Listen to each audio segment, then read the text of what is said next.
7వ తారీఖున రేగిడి కళావతి అని చెప్పి బుచ్చిరాజుపాలెం నుంచి వాళ్ళ బంధువుల ఇంటికి వెళ్ళింది. మళ్ళీ ఈవినింగ్ వచ్చి చూసుకునేసరికి ఆ ఇల్లు డోర్ పగలగొట్టబడి ఇంటి లోపలికి వెళ్ళి కొన్ని వస్తువులు దొంగతనం అయినట్టు, బంగారు వస్తువులే దొంగతనం అయినట్టు ఆమె గుర్తించి ఒక ఫిర్యాదు అనేది ఎయిర్పోర్ట్ పోలీస్ స్టేషన్లో ఇవ్వటం జరిగింది. ఆ ఫిర్యాదుని కేసు నమోదు చేసిన తర్వాత ఎయిర్పోర్ట్ ఎస్ఐ గారు రవికిషోర్ గారు, వెస్ట్ సిఐ గారు చంద్రమౌళి గారు కలిసి మిగతా గోపాలపట్నం ఎస్ఐ గారు, పెందుర్తి ఎస్ఐ గారు, కంచరపాలెం ఎస్ఐ గారు వీళ్ళందరితో కలిపి టీమ్స్గా ఫామ్ చేసి టెక్నికల్ ఇన్వెస్టిగేషన్ చేపట్టడం జరిగింది. ఈ ఇంటి వైపు ఎవరు వచ్చారు, ఆ ఇంటికి వచ్చే సీసీటీవీస్ అన్ని కూడా వెరిఫై చేయడం జరిగింది. ఆ మార్గంలో ఉండి తర్వాత డిజిటల్ ఇన్వెస్టిగేషన్ కూడా చేయడం జరిగింది. ఆ నేరం జరిగే సమయంలో ఆ ప్రాంతంలో ఎవరెవరు అటువైపు పరిసర ప్రాంతాల్లో ఎవరెవరు సంచరించారు, ఎవరెవరు మూమెంట్ అక్కడ ఉంది అని ఇన్డెప్త్ ఇన్వెస్టిగేషన్ చేసేసరికి వాళ్ళు టెక్నికల్గా కొన్ని ఆధారాలు సేకరించడం జరిగింది.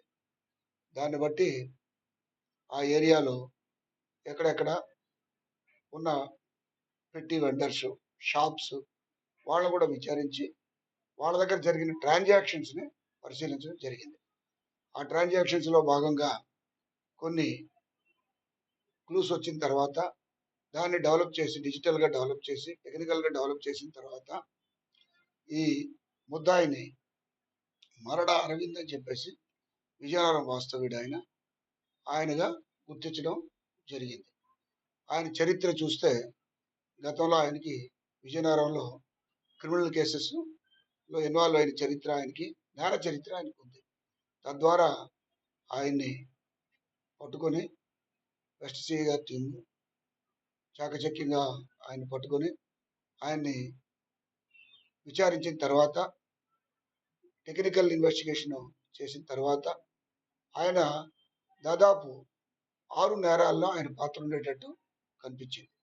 ఆయన బుచ్చిరాజుపాలెం, గోపాలపట్నం, పెందుర్తి, గాజువాక ఈ ప్రాంతాల్లో ఇంట్లో యజమానులు లేని సందర్భంలో తాళాలు పాల్గొట్టి ఇంట్లోకి ప్రవేశించి దొంగతనాలు చేయటం, బంగారు వస్తువులు పట్టుకుపోవటం, వెండి వస్తువులు పట్టుకుపోవడం, అలాగే ల్యాప్టాప్ కూడా ఒకటి పట్టుకుపోవటం, మోటార్ సైకిల్ కూడా పట్టుకుపోవటం జరిగింది. వివిధ రకాలైన నేరాలు ఈయన చేశాడు. చాలా చాకచక్యంగా, చాలా నైపుణ్యంగా వెస్ట్ సిఐ గారు, చంద్రమౌళి సిఐ గారి టీము అతన్ని పట్టుకొని సుమారు 58 గ్రాముల బంగారం, 6 కేసుల్లో 58 గ్రాముల బంగారం, సుమారు 1/2 కిలో వెండి, ల్యాప్టాప్, ఫోను ఇవన్నీ కూడా సీజ్ చేయడం జరిగింది. 2 వీలర్ కూడా ఒకటి సీజ్ చేయడం జరిగింది. ఇంకా ఈయన ఏ నేరాలు చేశాడు, ఎక్కడెక్కడ ఈయన తిరిగాడు అనే దాన్ని కూడా కూలంకుషంగా